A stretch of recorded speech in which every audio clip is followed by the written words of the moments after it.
Hello my YouTube family, good afternoon. নন্দিতার পরিবারে সবাইকে স্বাগত। সবাই কেমন আছো? আশা করছি ভালো আছো। আমি অনেক অনেক অনেক ভালো আছি। তো আজকে একটা মিনি ব্লগ শেয়ার করবো তোমাদের সাথে। যদি ভালো লাগে তাহলে চ্যানেলটাকে সাবস্ক্রাইব করে দিও, পাশে থেকো, আর লাইক কমেন্ট শেয়ার করে। তো যাই হোক, চলো শুরু করি তোমাদের সঙ্গে আজকের মিনি ব্লগটা।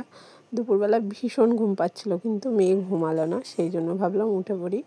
উঠে একটু এদিক ওদিকটা দেখছিলাম, খুব সুন্দর লাগছিলো, সূর্যটা অস্ত যাচ্ছিলো, দেখতে খুব সুন্দর লাগছিলো।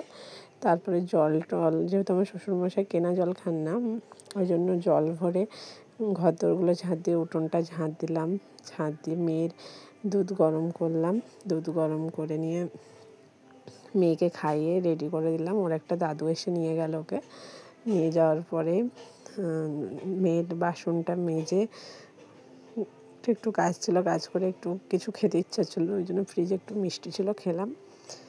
খেয়ে নিয়ে বসেছিলাম। তারপর ভাবছিলাম, আমরা যারা মেয়েরা বাড়িতে বাচ্চা সামলে কাজ করি, এরপরে অনেক মেয়েদের শুনতে হয় যে কী করে সারাদিন বাড়িতে বসে থেকে। পুরুষ মানুষরা বাইরে কাজ করে মানে প্রচুর পরিশ্রম হয় তাদের, কিন্তু মেয়েরা কাজ করে মানে বাড়িতে থাকে বলে সেই কাজের কোনো মূল্য থাকে না।